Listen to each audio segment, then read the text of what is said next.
Je m'appelle Kiteki. Qui suis-je? Je ne sais plus très bien. J'ai perdu au fil des années les syllabes de mon nom. Vous m'appellerez comme vous voudrez, je serai ce que vous voudrez.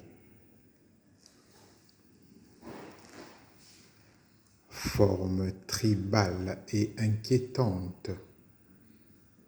Petit objet acheté sur une place de village, né des mains calleuses d'un artisan aux pieds nus et au regard mélancolique.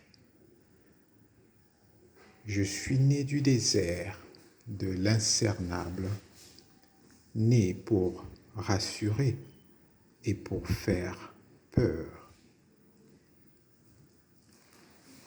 Je serai fétiche, solitude Congo, décoration peu encombrante pour des salons déjà gorgés d'horloges Louis XV, crédences japonaises et autres.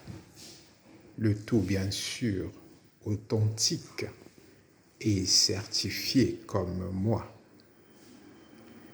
Mais il m'importe peu d'être moi-même maintenant. Je voudrais que cessent les défilés quotidiens dans cette salle immense où je me sens si seul sous cette lumière accablante. Ces cohortes de ménagères en vacances qui s'exclament « Comme c'est joli, c'est chaud, c'est si différent. Pourquoi viennent-ils me voir? Je ne veux pas raconter mes voyages. Ils furent trop tristes. Tant de caisses et d'emballages. Par égard pour mon âge, mon prix qui ne cessait de croître, jusqu'au moment où j'ai retrouvé mon immobilité première, mais dans un paradoxe, une prison transparente.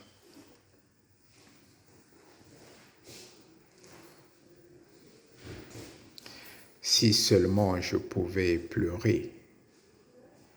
J'étais le trait d'union entre les vivants et les ancêtres, mais ils m'ont ôté ma force. J'ai été ramené à la simple matière. Ils m'ont dit que j'étais le témoignage d'une beauté poignante. C'est horrible.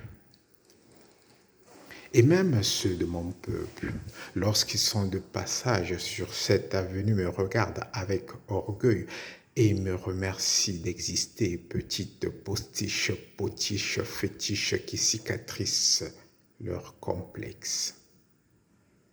Je ne sais plus depuis combien d'années je suis ici.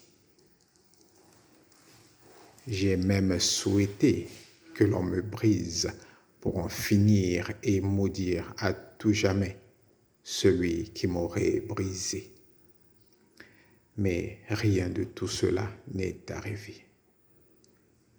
Alors je ferme mes paupières et je me replonge dans mon immobilité. Lorsque j'ai retrouvé la paix et la quiétude, je pardonne à mon peuple et je le rejoins comme un amoureux dans le silence intérieur de la nuit où résonne encore le tam-tam.